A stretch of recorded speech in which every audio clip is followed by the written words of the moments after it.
are all weirdos. Weird science is the revolution. Weird science is the revolution. Hello, everybody, and welcome back to the Weird Science DC Comics Solicits podcast. These are DC Comics Solicits for April 2023 with the dawn of DC kicking in. And we're going to start with just that, with Green Arrow number 1. Green Arrow number 1, written by Joshua Williamson with art by Sean Izaakse. And it's $3.99, 32 pages, 1 of 6. Goes on sale April 25th, 2023.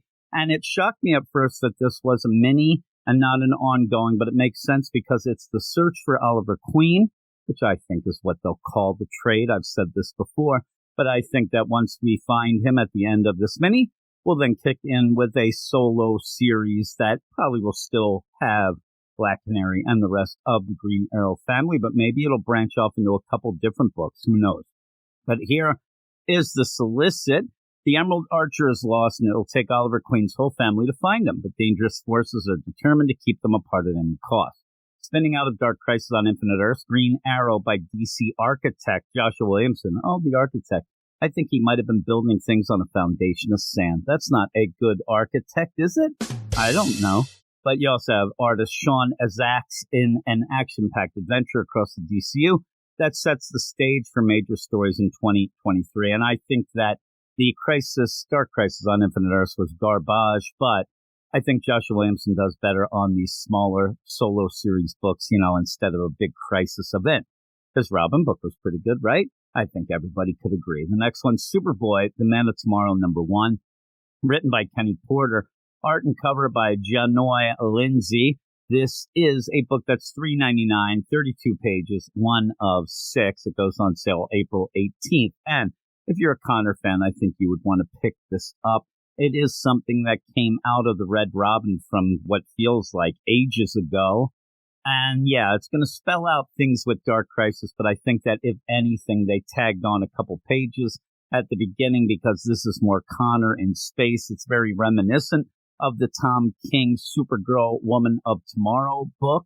And I didn't really love that one, but this might be a little better, especially, as I said, if you're a Connor Kent fan. It goes on sale on April 18th. I don't remember if I said that.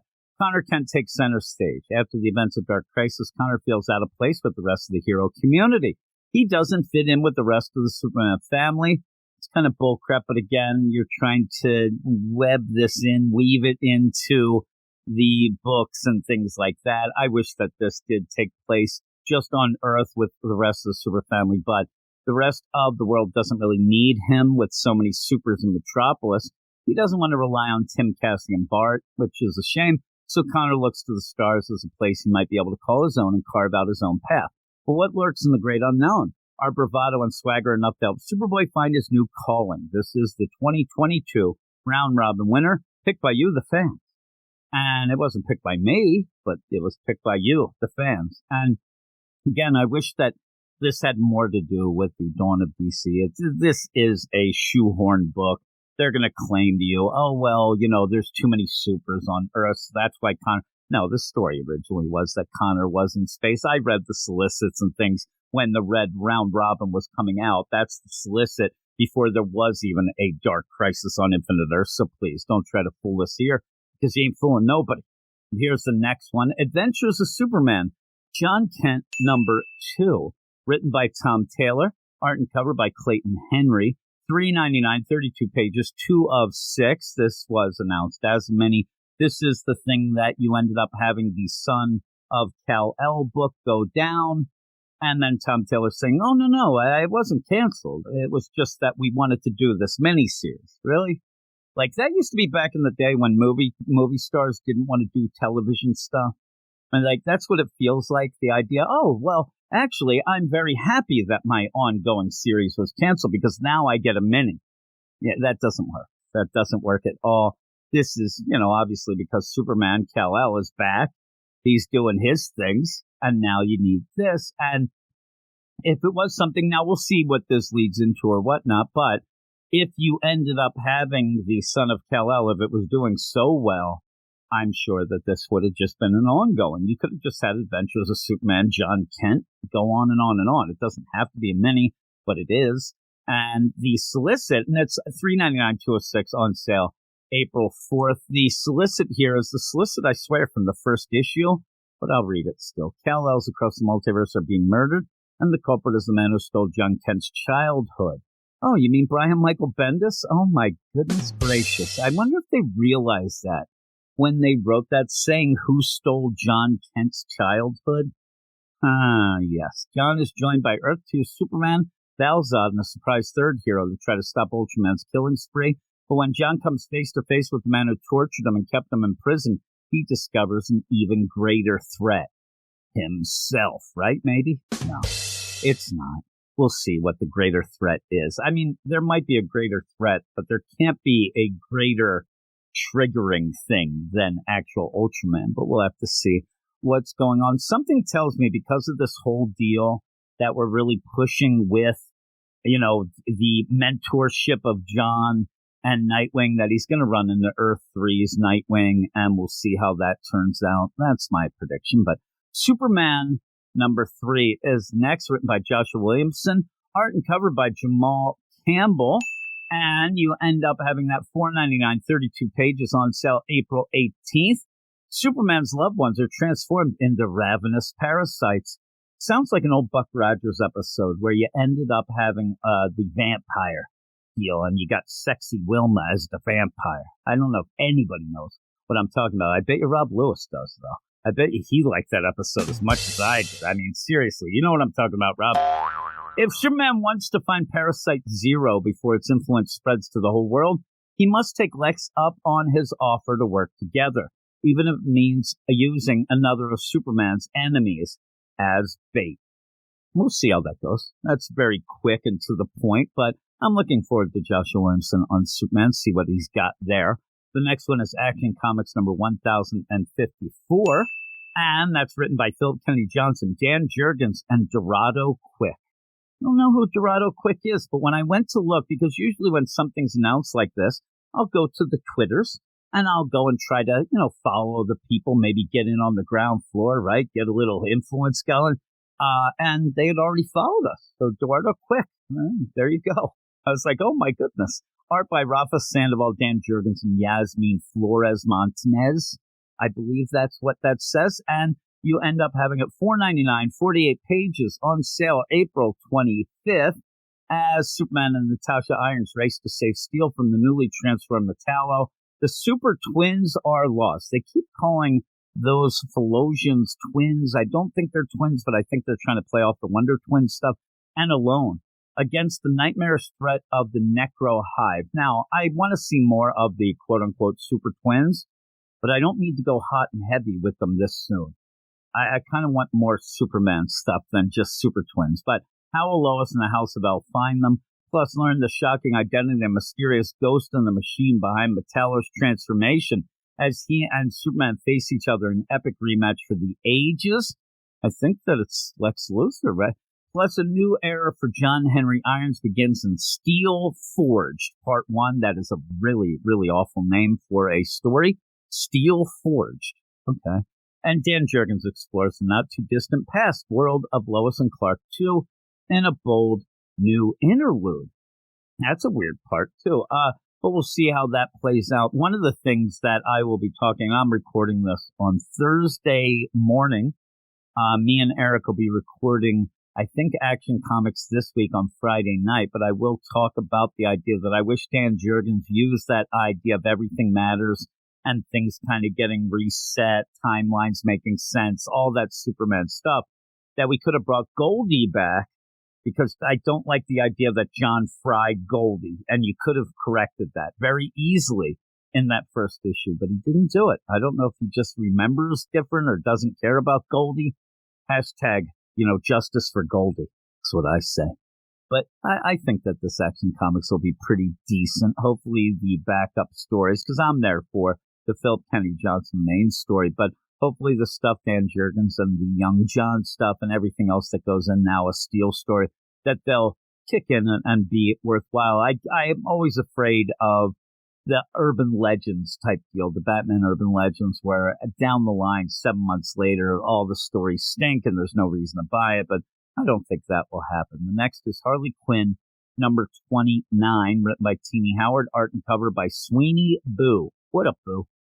$4.99, 40 pages, April 25th. I will tell you right now that $4.99 for a Harley Quinn book is ridiculous.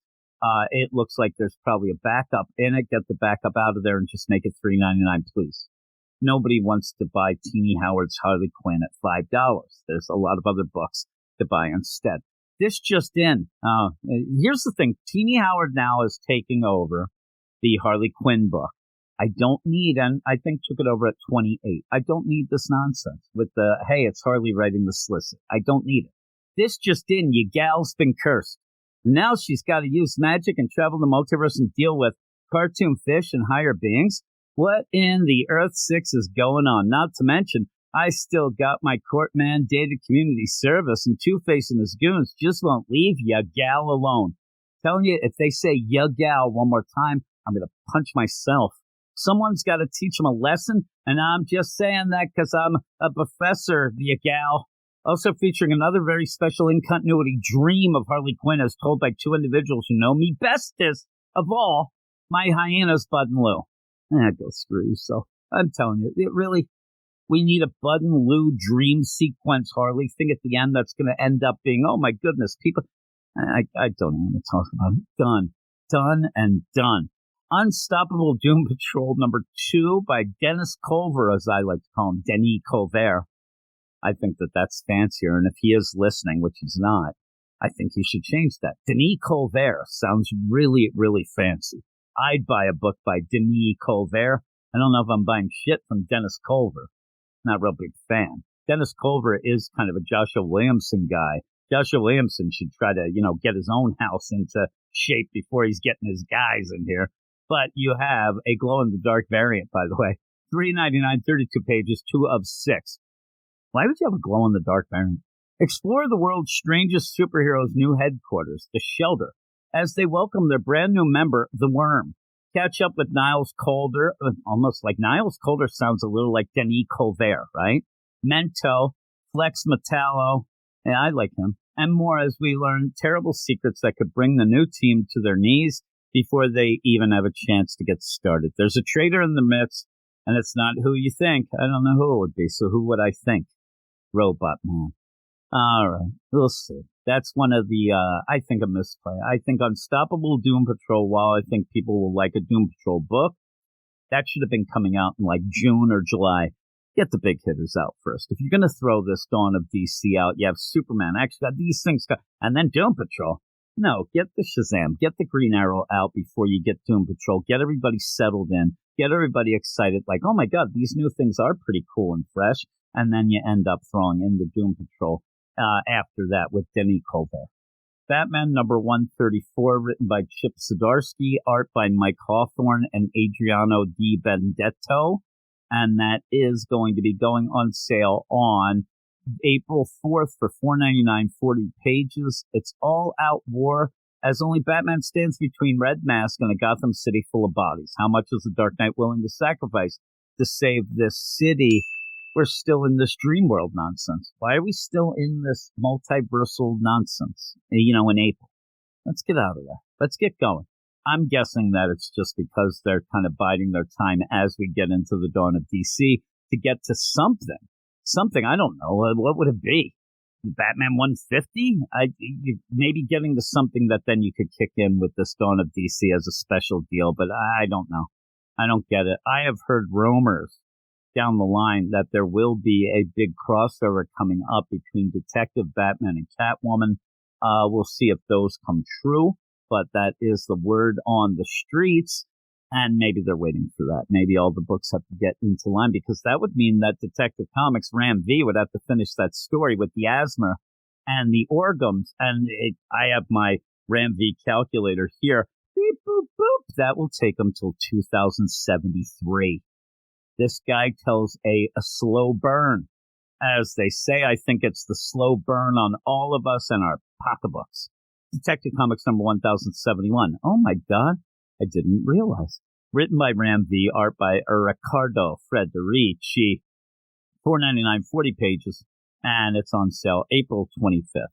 Shoes, a.k.a. Cheshire Cat, continues to prowl the tunnels of Gotham looking for answers of her past. And when she runs into a horde of Asmer underneath the city, she makes an unlikely friend who was born on a Monday.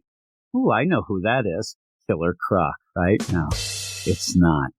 Meanwhile, the Orgham's long-running ties with the League of Assassins is revealed by Talia al Ghul, and the truth of their relationship affects both Batman and Bruce Wayne.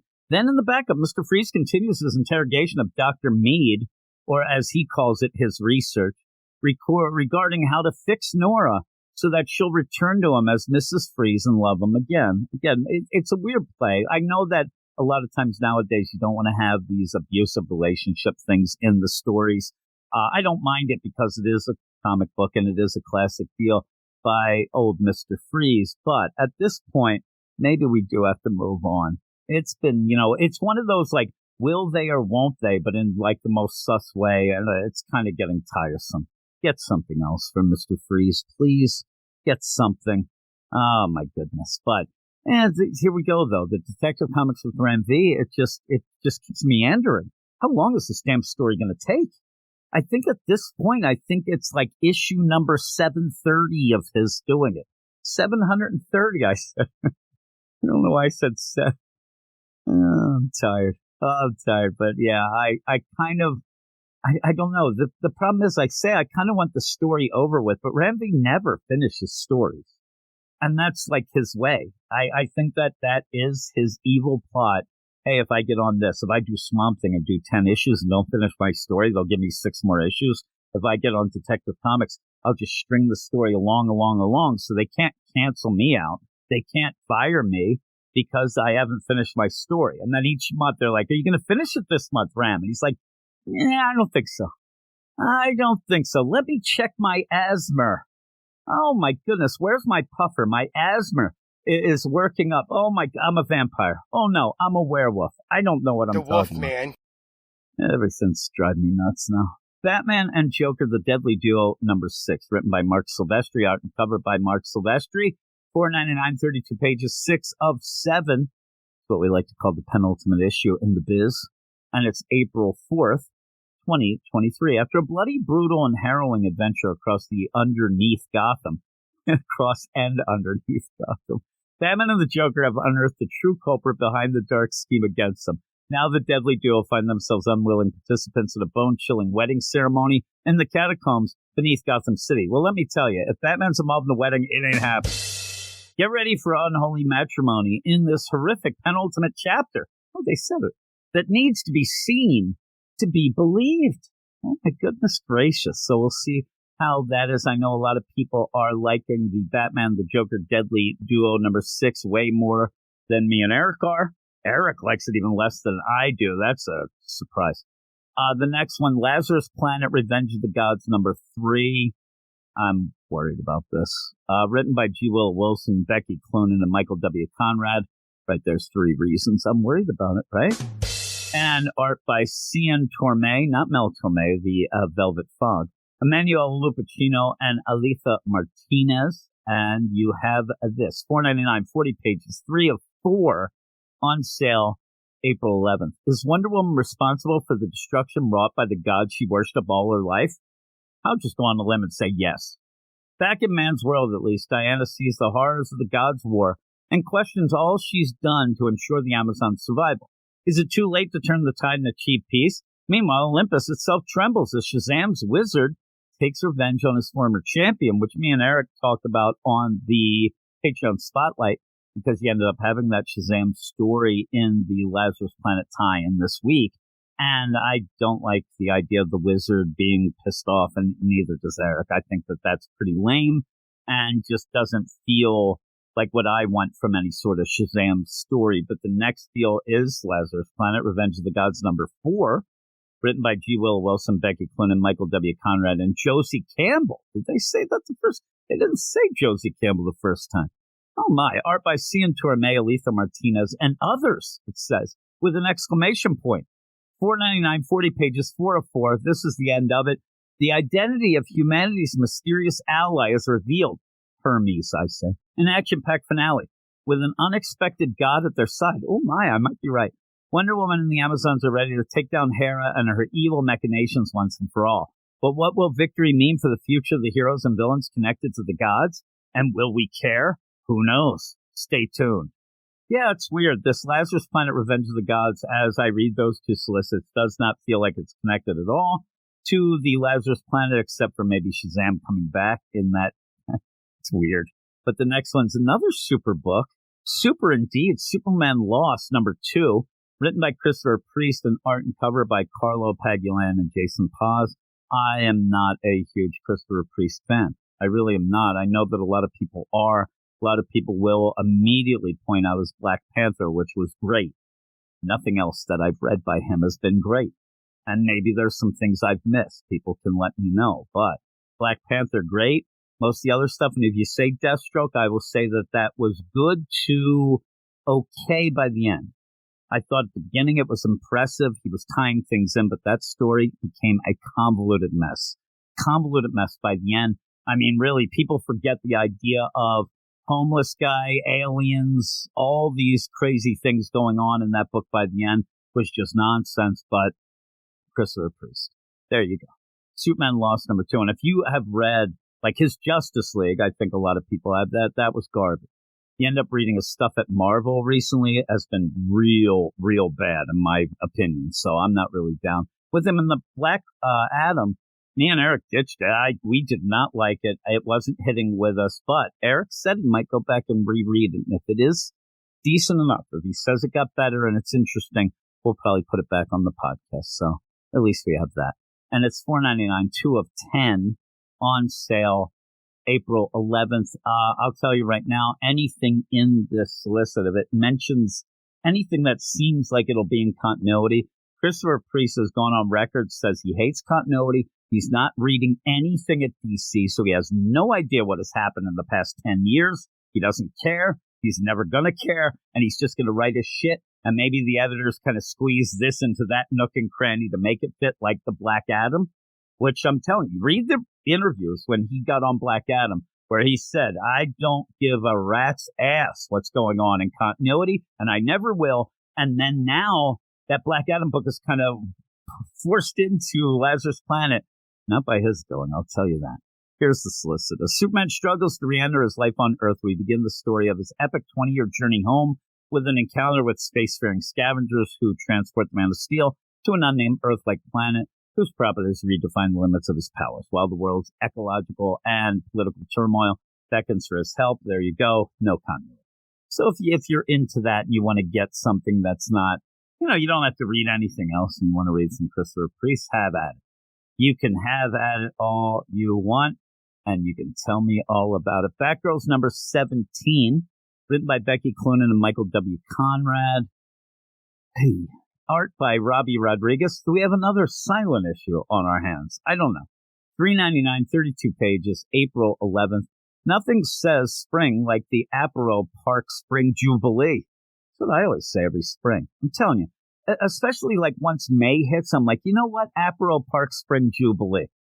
And then when Tanya says, I don't really want to go there, I go, well, let's go to the Denny O'Neil Avenue Spring Jubilee. How about that one? And then she's like, I don't know. That usually gets real crowded. I said, okay, well, we'll go to where everything's misery and nobody goes. The Tom King Jubilee down there on Tom King and 2nd Street.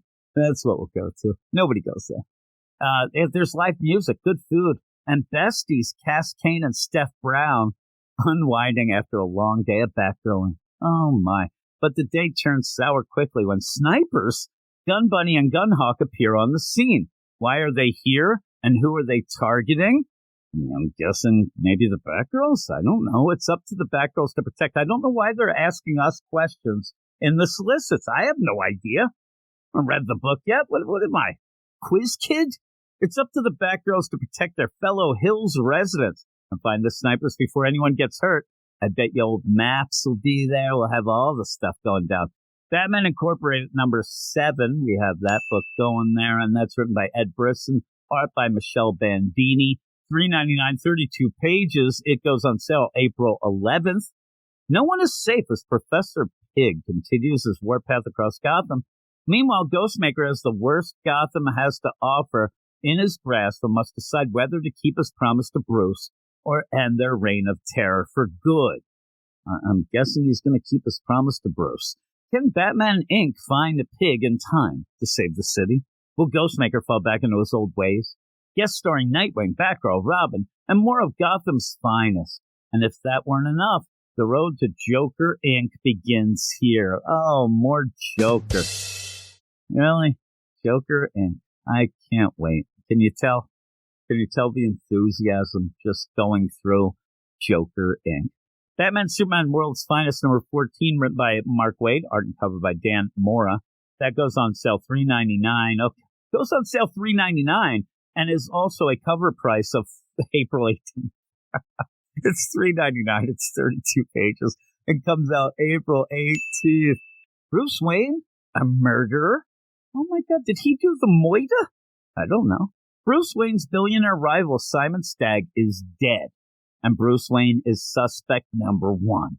With their friend's freedom and reputation on the line, Superman, Robin, and Metamorpho, the Elephant Man. The Elephant Man? Oh, the Element Man. I was going to say, didn't the Elephant Man just escape in Nightwing? Hey, he just went right there. Well, you ended up having all those people hug it out. That would work, but it's Metamorpho, the Element Man, joining forces to exonerate the Dark Knight's alter ego the best way they can by finding Stagg's real killer before they strike again. And yeah, I love that book, so I am down with whatever we get. Seeing Simon Stagg, that's kind of funny, and sometimes I want that guy dead. Hopefully they don't go like recent of the news out of the headlines deal, and they look up, hey, let's see Bruce Wayne's, search history. It's like, how to dispose of a dead Simon Stagg. That's not how you do it, Bruce. You don't look it up there. You go to, the library, right? Or you go and you log into the Wi-Fi at the Starbucks, right? A town over. That's how I do things. Black Adam, number 10. I talked about Black Adam earlier. This is 10 of 12. It's written by Christopher Priest, art by Eddie Barrows and Eber Ferreira. And it's $3.99, 32 pages, and it goes on sale April 18th. There is no redemption for Black Adam. I don't know that I want any. Really? Or is there? Another question. I'm telling you, every time a question is asked of me in these solicits, you have to drink. We'll all be drunk. It's alcohol poisoning time. As a war rages within the supreme ruler of conduct, Black Adam is given a chance to head toward the light for good. But does he have what it takes to seize it? Drink it up. Plus, Ibex here and ready to brawl. Oh my, Ibex. So yeah, we end up having that. I am not reading the book. Maybe I should, maybe I shouldn't. I don't know. We'll have to figure that out later, right? Blue Beetle graduation date number 6. I believe this ends the series because it's 6 of 6. It's written by Josh Trillo and art and cover by Adrian Gutierrez. $3.99, 32 pages. So issue number 3, I guess, came out this week. I will be talking about that in about 10 hours from now. I'll see how that is, and hopefully it's good. It was funny because I didn't like the first issue. Eric liked it. Then the second issue, I liked it a little, and then Eric didn't like it. We can't get in groove here. It all comes to this as Jaime faces down the encroaching alien armada. But is he really ready for what comes next? And what does this mean for the future of Blue Beetle? We have 2 drinks there. And really, that's the thing. We're at 6 of 6, and you're asking me, what does it mean for the fifth? This means that nothing will be resolved. My guess is that the Armada will arrive. The Reach will show up right at the end of the series, and then we'll see if that continues anywhere else. Who knows? Catwoman number 54, written by Teenie Howard. On this week's Spotlight, I speculated that G. Will Wilson might be going on to that book after that one bad day that I thought was just one bad issue. Eric liked it a lot more than me. I did have nitpicks, but I thought that they were valid in a way of storytelling and how a story progresses and how sometimes it's bullshit. But Teenie Howard's still on Catwoman, art by Nico Leone, who I do enjoy and was at the beginning of the run. $3.99, 32 pages, April 18th. You know what they say? 2's company, but 3's a crowd. They do say that, right? Oh my, but then they say 3's company if you're really talking about some cool stuff. Oh, Jack Tripper. The Royal Flush Gang joined Selena Kyle behind bars, and while the other inmates are Team Selena, the hashtag Team Selena should say, the Queen remains loyal to Punchline. Oh, It wouldn't be jail without the ladies clawing at each other's eyes out things, especially when Catwoman makes a special appearance just to kick some clown ass. Oh my, they're cursing. All this chaos and distraction may just be the break out of jail free card Selena needs. Meanwhile, Tomcat finally deals with his ex-boyfriend who tried to take the Tomasi heir, ... That is one of the worst written solicits I've ever read. I don't know what the hell it said. And then it ends. Tomcat finally deals with his ex-boyfriend who tried to take the Tomasi heir, ... I don't know. I mean, that book is a convoluted mess. Why wouldn't the solicit be? That's bad. Next up, Danger Street #5, written by Tom King. Art and cover by Jorge Fornes. It is $4.99, 5 of 12, which seems like it's been out for like ages. On sale April 11th. What does a small-town murder have to do with the mysteries of the multiverse? Well, if Tom King's involved, nothing. Lady Cop is on the case. The time is running out. Gods from beyond the stars are battling over the boy who could save all their lives. The manhunter stalking his prey, and meanwhile, the dingbats are tired of waiting for answers. And they're about to take revenge into their own hands. Oh my, all this and more bullshit in Danger Street. I'm not reading it. It sounds like nonsense. Nonsense.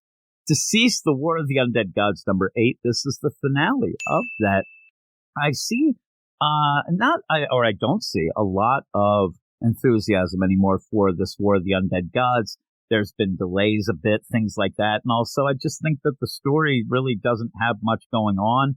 I'm still enjoying it enough, but I'm same as I am with the other Deceased stuff. But most people were real fired up about the Deceased stuff, and seeing people not that fired up actually surprises me. But it's written by Tom Taylor, pencils by Trevor Harrison. And it's $3.99, 32 pages, 8 of 8, on sale April 18th. The epic saga that began over 3 years ago reaches its finale, cataclysmic conclusion. I don't know how to read. As worlds burn, heroes fall, can hope prevail. DC stands here, ... See, that makes more sense. That ellipsis makes more sense at the end of that one. The others do. Justice Society of America #5, written by Jeff Johns, art and cover by Mikel Yanin. Boom. And that is $3.99, 5 of 12, and it's on sale April 25th. Huntress's journey through time comes to a head as the person chasing her through the timeline has finally caught up to her. Is it the end of the line? Is the end of the line for Helena Wayne? Maybe it's not me and my bad reading skills. I think that some of these are just written so poorly that it is the end of the line for Helena Wayne. Jesus Christ. I don't know what's going on here. Multiversity, Harley screws up the DCU #2. Well, what is she, one of the editors? Written by Frank Thierry. Art by Logan Bear. It is $4.99, 32 pages, 2 of 6. I'm cracking myself up. April 11th, Harley comes face to face with the most unexpected ally, herself. But just who is this strange Quinn copy?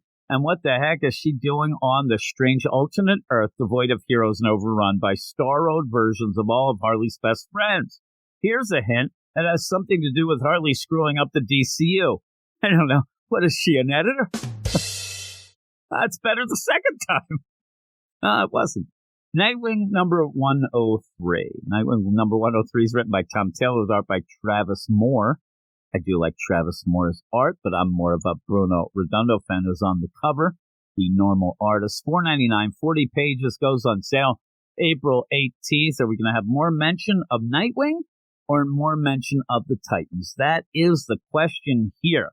Who is the grinning man?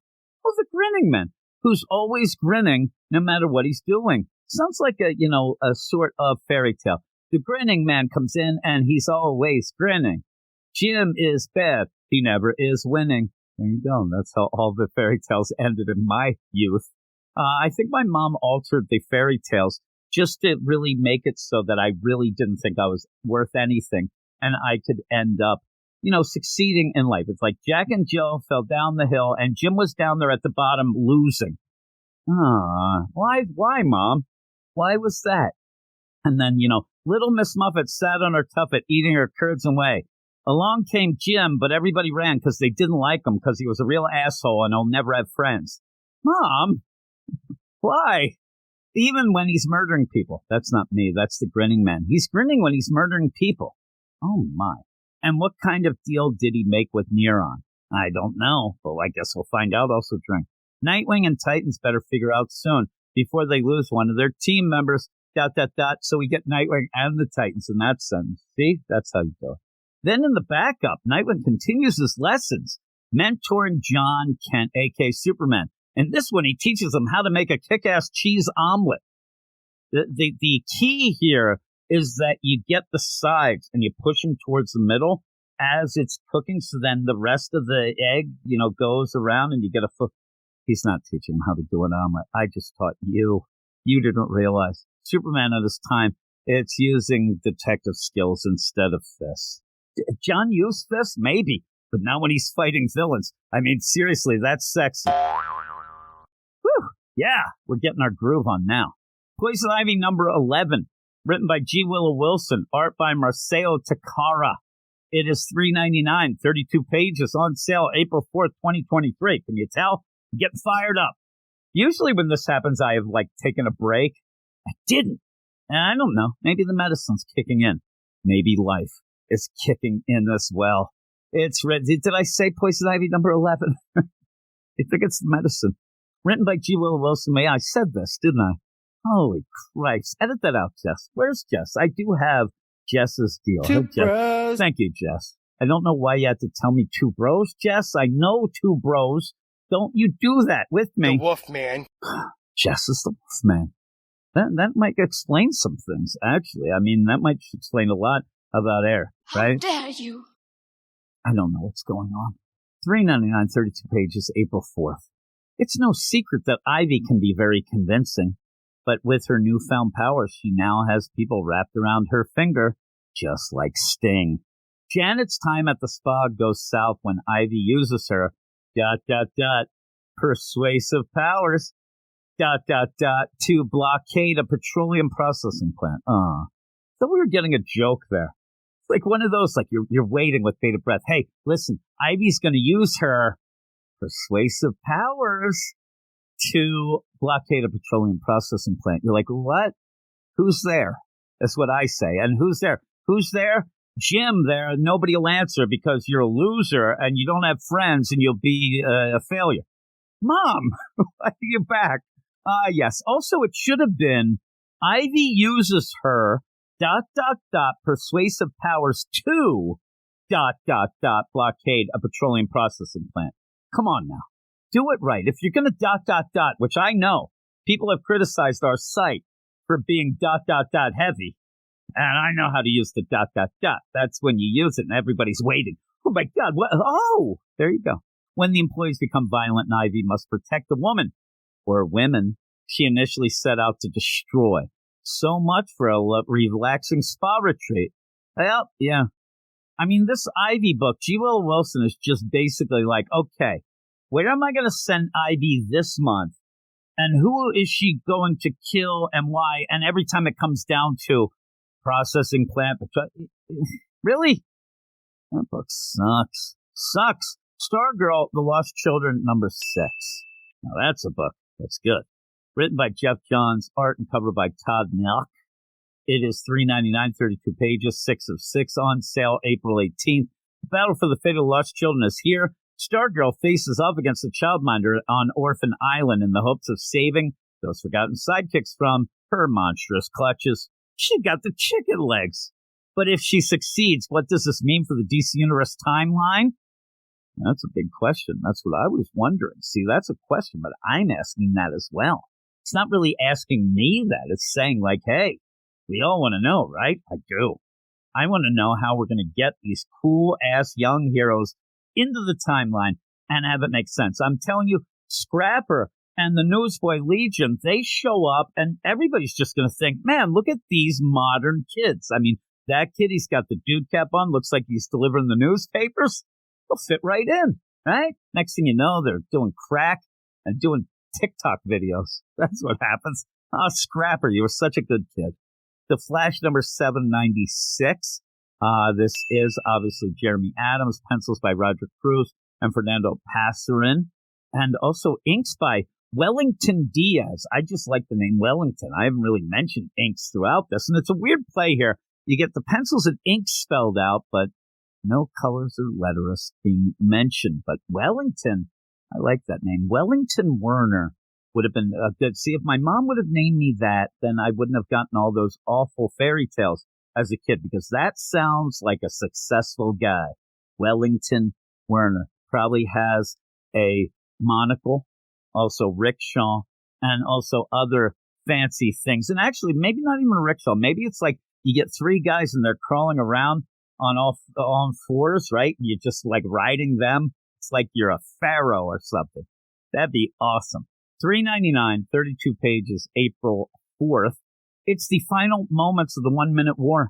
Cornered by the evil Admiral Vel, the Flash family is on the edge of defeat, but some surprising allies give the speedsters one last chance to change the outcome of the war once and for all. I think you're going to have some multiversal nonsense go on, especially since these aliens have gone through the multiverse and kind of ripping and, roaring through there. I think you'll have some people show up. We get two things of the Flash, and if you do like Jeremy Adams' Flash, you get it when the getting's hot, because it's going to be over soon, and that is pretty much set in stone. That is a breaking news deal. I have to hit my breaking news sound effect. Unacceptable! It is unacceptable because he's doing a great job, but it looks like DC has told him they're going to go in a different direction. And then as a consolation prize, he ended up getting the Hal Jordan book, which is a prize for us all because now we don't have to deal with Mariko Tamaki. That's actually, it goes down the line. I mean, shit runs downhill, but finally at the end, you get rid of some of it. So The Flash number 797, written by Jeremy Adams with art by Serge Acuna, on sale April 18th, $3.99, 32 pages. It's a super speed misadventure in babysitting as Kid Flash watches Jay and Irie, the Flash's children, when a sleepover goes awry. Ace has to bring back the twins, Maxine, and a few new friends from across time and space. That sounds pretty cool. So you end up having Wallace babysitting them as they have a sleepover. Thing goes crazy. It's like Adventures in Babysitting. And you have Misadventure in Babysitting. I love it. I hope they have some blues being sung right there.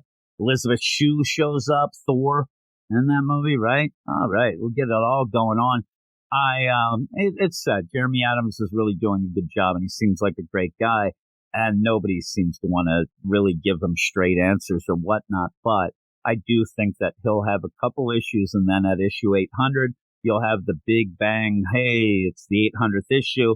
And then starting at 801, my guess is that it'll start being a Barry Allen book as we then get Wally and the Titans by Tom Taylor, and the family might get pushed aside. It's a shame. I hope that that's not the case. But I think that's the new direction because Barry is back. And what do you do with him? I think he's going to be the Flash book going. The Joker, the Man Who Stopped Laughing, number 7, or as I like to call it, a bullshit book that I really hate. Written by Matthew Rosenberg. And I don't like Matthew Rosenberg one bit. You can call it a vendetta. I don't care. Because maybe it is. I don't know. I don't like the guy. He gets on Twitter, fights with everybody, and then plays the victim when people are mad at him. He seems like a real prick, is what I'm saying. And if you tell me different, I don't know. I'll believe you. I think he's a prick. $5.99, 40 pages on sale April 8th. I can look here to see if he has. I don't think he's blocked us yet. Maybe that is my mission for the week. Actually, I don't even need to have a mission like that. It just happens naturally. Why do I have to end up doing nonsense like that, right? Really? I'm doing it right now. I was trying to load it up and I couldn't. Now I lost my notes. This is stuff you shouldn't do. There's a tip. $5.99, 40 pages, on sale April 4th. The idea that this has a backup that makes it a $6 book is complete and utter garbage. That was my big play when people were arguing about I don't like this Joker being pregnant. You know what? I don't like shitty stories. And that backup nonsense. Yeah, Silver Age fun. No, you're just using Silver Age, and I'm sick of this too. And where's my soapbox? I'm sick of the idea that when you write bullshit stories, you can play them off of, oh, that's Silver Age. No. I love the Silver Age stuff. Silver Age is not a free ticket to bullshit. It's not a free ticket to write shitty stories. right? Stop it. The Joker, because of what he does, he's wacky. Not a free ticket to write shitty stories. Stop it. Don't do it anymore. Follow his explosive plans. This is why, again, I'll mention that I never, ever wanted to be a comic book writer. Never. I don't need that hassle. I don't need somebody like me coming on having a vendetta and yelling at me. What I want to be is an editor, because they're asleep at the wheel. Somebody needs to be in that position, and I don't care. If I went in there, nobody would care about me, right? I don't care. I'd yell at them. And if they don't like it, they can pounce. I'd get fired in a day, but at least I did it my way. I did it my way. They walk in. Hey, I have this thing. I'm like, really? That's bullshit. Rewrite it. That's it. That's what you do, right? Rewrite it all. They're like, what part don't you like? Look, I don't like the beginning, the middle, and the end. Rewrite this shit. Get it going. We need some good stories. Following his explosive plans last issue, the Joker has turned L.A. into a war zone. Well, he didn't have to go far for that. Woo-wee, that is commentary, and worn out is welcome. Really? Didn't have to go far for that. All right. Just going to keep saying that. He makes plans to leave and head back to Gotham to settle some unfinished business there, but discovers the City of Angels, or as I like to say, on Hell's darkest secret. Nobody gets out easily. It's true. Get your grips. I saw the Welcome to the Jungle video. Axel got off of that bus. He looked cool. He was a farm boy. He even still had the hay in his mouth. Next thing you know, he's Axl Rose. I mean, seriously, what the hell happened? Tattoos, all over, doing weird stuff, having sex with Steven Adler's girlfriend while they're recording Rocket Queen. Whew. Now he must choose, face the manhunt or the manhunter, which I do believe is Axl Rose. But as I've been told, the manhunter in L.A. or the lady hunter is usually Pauly Shore. He's waiting at that bus. David Spade as well. They're all waiting for the ladies to come off the bus, right? They're just waiting there. Just waiting. Tim Drake Robin, number 8. Written by Megan Fitzmartin with art by Nicolo Sizmizija. That is $3.99, 32 pages. And it's on sale April 25th. And this book, not good. The sales, not good. But will it be canceled? Probably not. The sales are terrible. I saw the rankings. Like some books you can say, well, its sales don't mean anything. Sometimes that's the case. There are some quality books. People tell me that the Ram v. Swamp Thing was good. I disagree, but, there was not really that good of sales there, but they tell me it's good. But something like a Batman Incorporated, I wish the sales were better for that. That's really not good sales.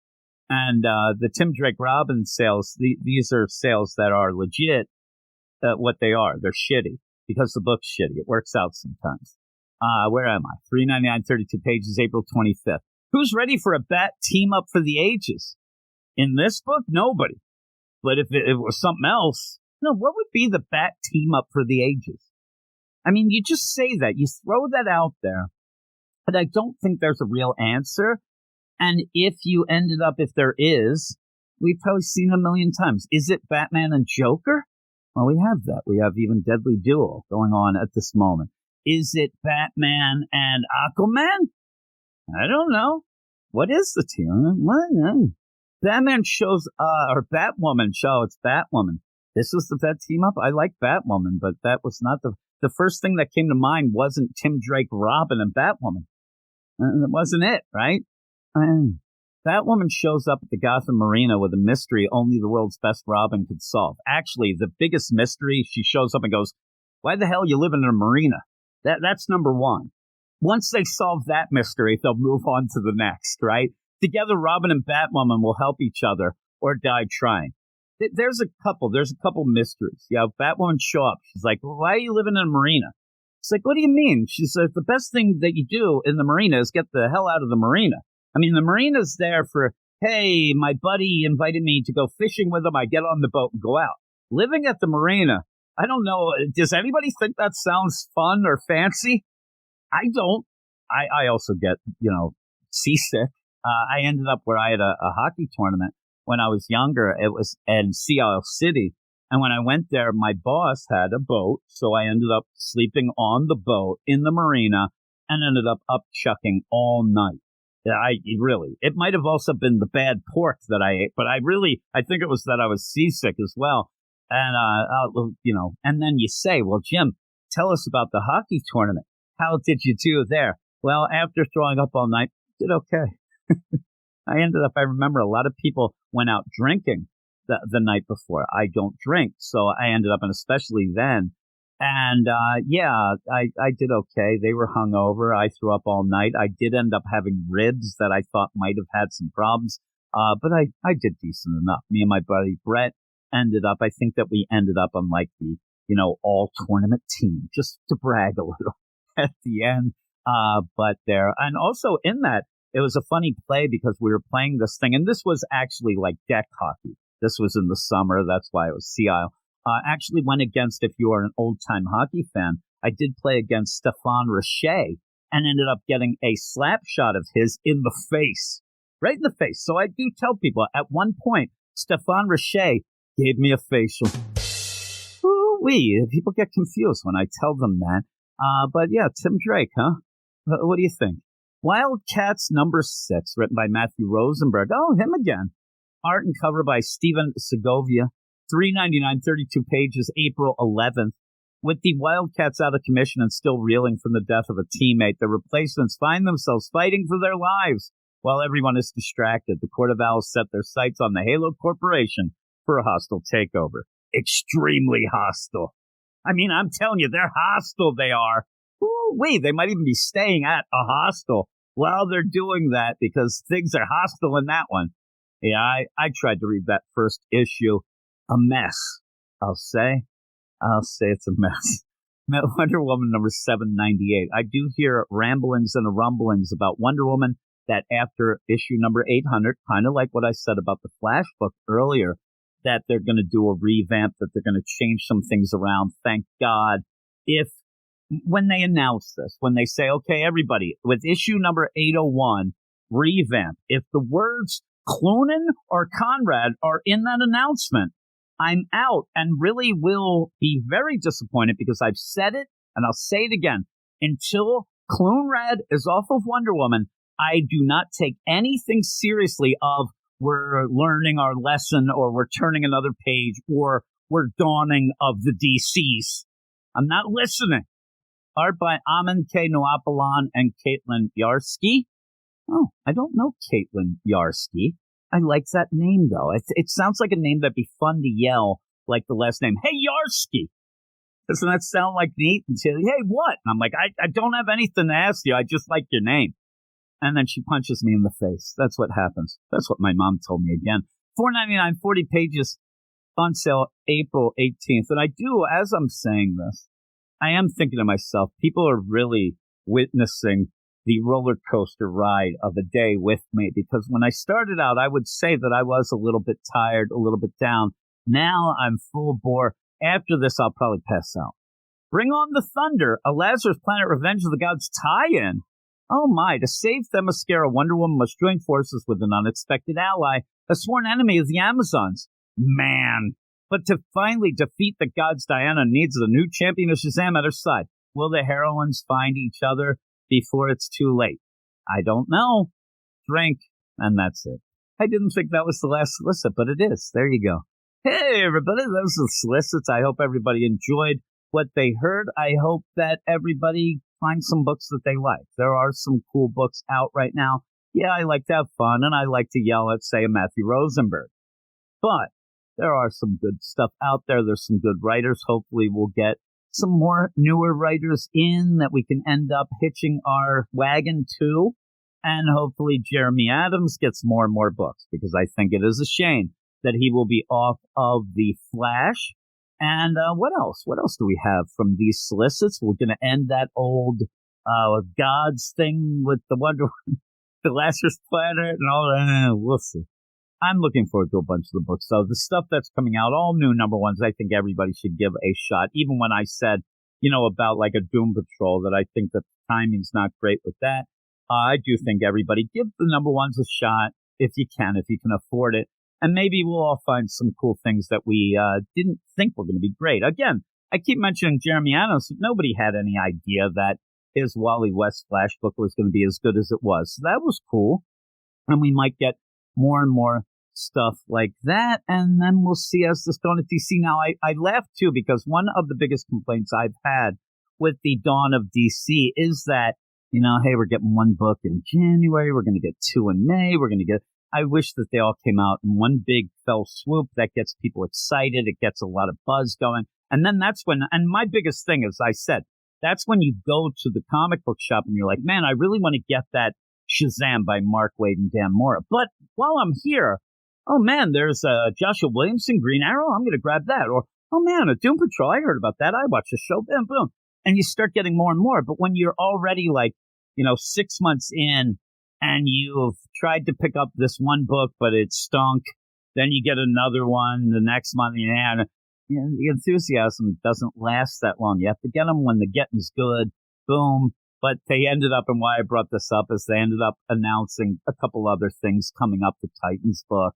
And then it looks like we might even get a Hawkman book and possibly that revamp on Wonder Woman. But it's their thing. One hero at a time. No, I don't need that. Really? But they actually they're rolling it out as if this is like the DCU and that, well, we got to get the individual books out here before we get the team books going on, right? That's what they did at the Marvels. I don't need that. I want them all now.